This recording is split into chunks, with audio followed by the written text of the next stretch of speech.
Is Cubase one of the oldest and coolest DAWs out there? Let's find out together and dive into the deep history of this program. Cubase is so old that this was created before the World Wide Web as we know it existed. Nonetheless, it's one of the most capable DAWs out there. Cubase was launched in April of 1989 by Steinberg Media Technologies, but before we get into that, we need to take a brief detour 5 years earlier to when Steinberg was founded. Two men by the names of Carl Steinberg and Manfred Rurup started the company in 1984 and launched their first commercial product called Pro 16, which was a basic MIDI sequencing program. It was made for the Commodore 64 computer, and soon after they released Pro 24 for Atari devices. These programs would be the stepping stones for Steinberg creating Cubase. In April of 1989, Cubase was unveiled. I searched for hours and hours trying to find the exact date, even using archives of old forum posts, but I could not find it. If anyone knows the specific date Cubase came out, please let me know in the comments. Anyways, the original version of Cubase was MIDI only and was available on Atari devices while Macintosh and Windows came later. However, before it ever saw the light of day, it was originally named Qubit and was changed to Cubase right before it launched. And even before that, during development, it was referred to as Qbeat. Why, you may ask? Well, there was another company with software already named Qubit and they didn't want to risk getting sued. What a shame. I kinda like the name Qubit, but I digress. One of the reasons Cubase took off was because of something the program used called MROS, or MIDI Real-Time Operating System. It essentially allowed Cubase to do basic multitasking and transfer data easily. Even though Cubase was successful on the Atari platform, only a year later they would start offering support for Mac devices because they recognized the power of the platform. Cubase 2.0 was also one of the first programs to allow you to connect MIDI controllers to parameters of your synthesizers like filters or pitch. This would be the early steps toward what we know as automation in the modern day. I think one of the most impressive things about Cubase is the fact that it was one of the first programs to feature a functioning piano roll. It was obviously limited by the hardware at the time, but it supported the ability to use it as a drum machine or a regular MIDI piano roll for a synth. If you look at the early versions, it kinda looks like it was made in MS Paint, sort of like the game Mario Paint that came out in 1992. However, that was more a consequence of the time period it was made in rather than an actual style choice. It's super nostalgic looking at old photos and videos of Cubase because it's immediately apparent what time period it belongs to. Anyways, it'd only be a couple years later until Cubase got another major update. On October 1st, 1992, Cubase Audio would be released for the Mac platform. The biggest update to the program was, you guessed it, the ability to record audio alongside MIDI. It offered an unlimited amount of virtual audio tracks, but you were still technically limited by the audio hardware you had at the time. It being 1992 and all, you can probably guess it was pretty fucking limited. The audio editor inside Cubase was actually pretty comprehensive for the time period. After recording some audio onto a track, it offered options like banish silence, which was essentially the same thing as a modern trim function in most other DAWs, which removes silent sections of a sample. But in this case, it was more to save space since hard drives were so tiny rather than being a feature to improve workflow. Producers were able to chop up samples for the first time, which was a major selling point of the program. Even back in this version, you could see the structure of Cubase slowly forming into a DAW that would eventually be used in professional studios across the world. Cubase Score would come out shortly after for Windows in 1993, which is, just as its name implied, more of a program for music score editing than anything else. A year later, Windows received Cubase Score as well. There were a lot of versions released in a short amount of time that got confusing pretty quick. But here's a list of all these spin-off versions, or versions for different platforms that came out in the early, mid, and late 90s. However, what I'd like to focus on is probably one of the most important versions during the time period, and for that, we need to travel to 1996. At this time, probably the most important version of Cubase came out, which was version 3 for Macs. This version is why I think Cubase is so cool. Steinberg created the VST protocol, which is the building blocks that all modern music plugins are built on, essentially birthing the modern music software industry. VST was basically a platform for developers to use so that their synthesizer or effect plugin could function inside any DAW, whether it's Cubase, Ableton, FL, or any other. With this version, it was starting to become possible to have an entire professional studio in digital form. It had 32 digital audio tracks, a mixer with 128 inserts, and automation for any VST parameter. It also offered a stock EQ with 4 different bands. Compared to today, that's pretty tame, but it was a big deal back then. It was also the first version to offer a digital effect rack.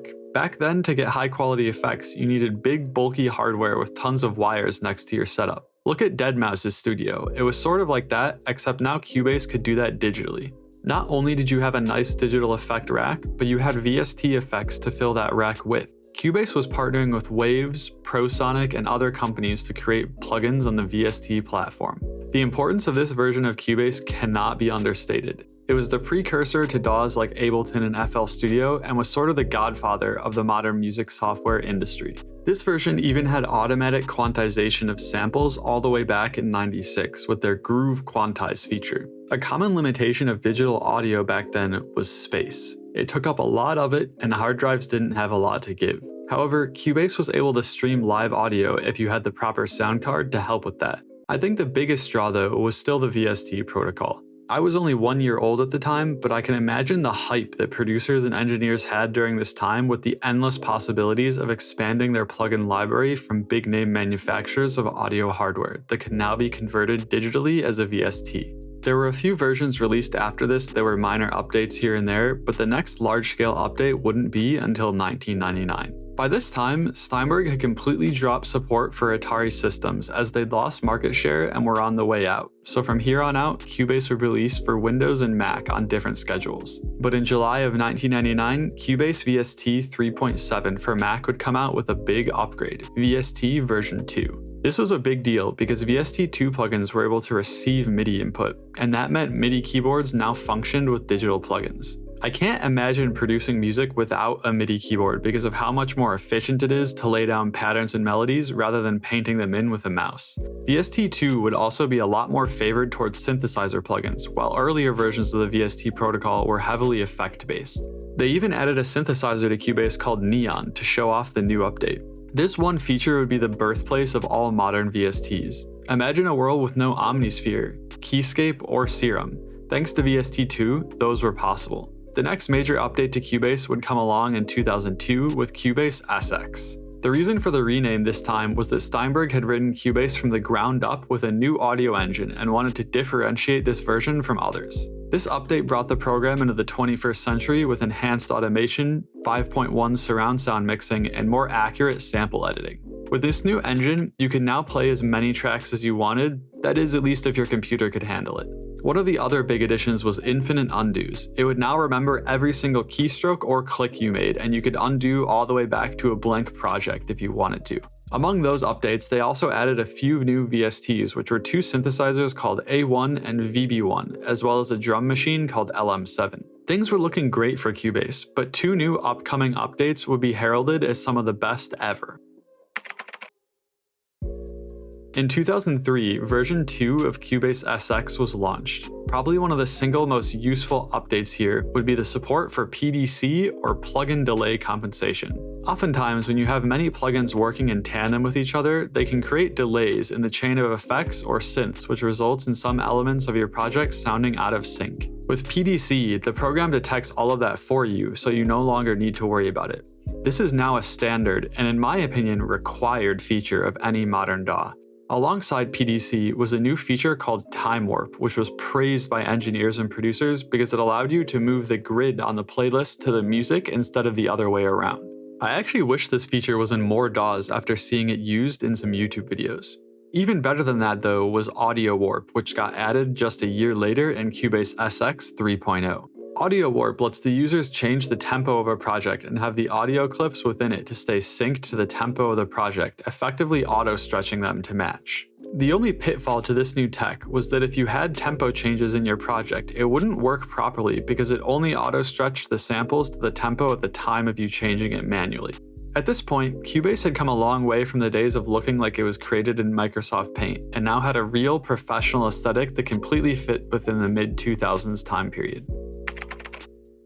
Cubase 4.0, which dropped the SX from the name, was the first version to drop support for DirectX plugins because VST had become the standard for a plugins platform at this point. To couple with that, VST3 was released as well, which now had the ability to only use CPU power when the audio signal was present so that your CPU was not being taxed while nothing was going on in your project. Cubase 4 also came with a total makeover in an effort to make the interface less cluttered and more clean. Among some of the new plugins added were the Halion-1 Soft Sampler, which is a sampling plugin sort of like Harmor from FL Studio. We also got SoundFrame, which was a similar concept to Native Instruments Core. It attempted to combine effect and instrument presets along with the Meteor Manager rolled into one that lived on their instrument tracks. I'd like to skip ahead a few years because version 5 seemed like a fairly low-key release. On January 17, 2011, Cubase 6 came out along with a host of new things. One of the more interesting aspects was their version of the digital guitar amp and stomp box. Curiously, at this stage you were still able to buy a hard copy of Cubase, which I honestly wish all software companies would still do, since I like owning physical copies of things. Anyways, something else that I've personally found useful is the addition of VST Expression. If you had an orchestral plugin with multiple patches on it, you might encounter something like a violin with multiple playing styles. With VST Expression, you could now change those playstyles with a MIDI controller by mapping it to a key. Only a year later, Cubase 7 would launch with another big interface makeover. Both Cubase 7 and 8 were becoming a lot more customizable and visually appealing in my opinion. There was also a dark mode so your eyes no longer burned while working on a project. One of the bigger changes here was the new mix console, which was a radical adjustment from a traditional virtual mixer.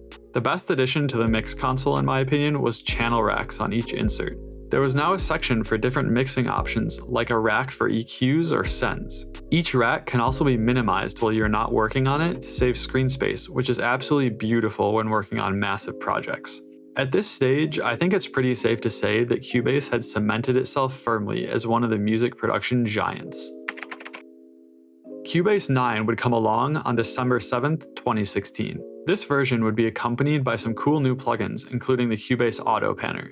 I absolutely wish this plugin was in FL Studio because of the approach they took. You're able to use a graph to determine the amount a sound is panned to either side over time. For instance, if you want a smooth back and forth, you can just draw a sine wave. Or if you want to go crazy, just draw random shit and see what works. This version would also be accompanied by an absolutely bonkers amount of drum loops that came with Cubase. Over 400 to be exact. I think the importance of loops should be recognized here, because sometimes you just need a placeholder to feel a rhythm and get you going as a producer. Some performance upgrades and interface changes would come too, but no major updates until a couple years later.